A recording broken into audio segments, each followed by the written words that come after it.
Honourable Minister, Zezzelja.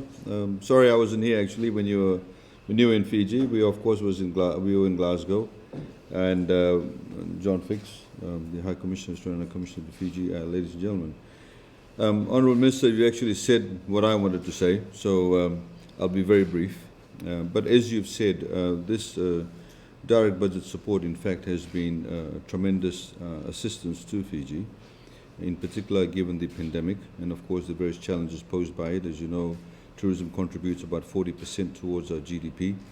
That's directly, and of course there's a number of ancillary industries and services sector that's dependent on the tourism sector itself. So there's an enormous impact on our economy. And this assistance, of course, the direct budget support is in conjunction with the ADB loans that we've taken out. There's a number of policy measures that we've had to take, indeed, which we have met, including some of the 7 additional ones that the Australian government had put in place, and we've met that, some of which you've already highlighted. But I think the point also, Minister, I'd like to make, and perhaps you have downplayed it, is the tremendous support that you've provided by way of the vaccines to the Fijian people. Because it's one thing to administer it, the main thing is obviously getting access to it. And when many countries were in fact was scrambling around looking for vaccines, Fiji was very, very fortunate enough to have Australia and partnered with New Zealand to provide the number of vaccines we required. And so thank you very much for that. I mean, otherwise the economy would not be in the state in which it is today. The macroeconomic policy group has in fact revised the growth rates. We're looking at a bit more buoyant figures than 6%, as you mentioned, perhaps even exceeding 10% in the first year or so. And we have, you know, I've spent a couple of days out in the West. The kind of exuberance on the faces of the staff of various hotels, the tour companies, at the airport is beyond description.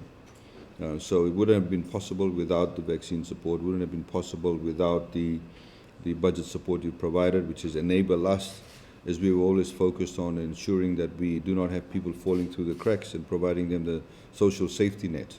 Which we did, for example, with the $360 and the $90 rollout.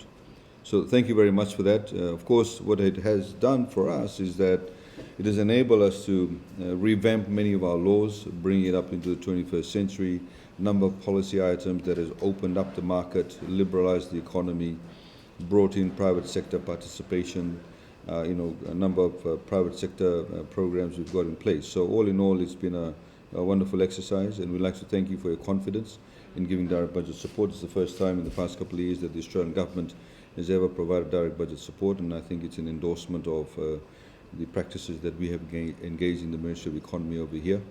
And we, of course, continue to look forward to working with you. And I'd like to, again, thank also over here on the ground, the High Commissioner, who's done a wonderful job for you and indeed for us. Naka, thank you.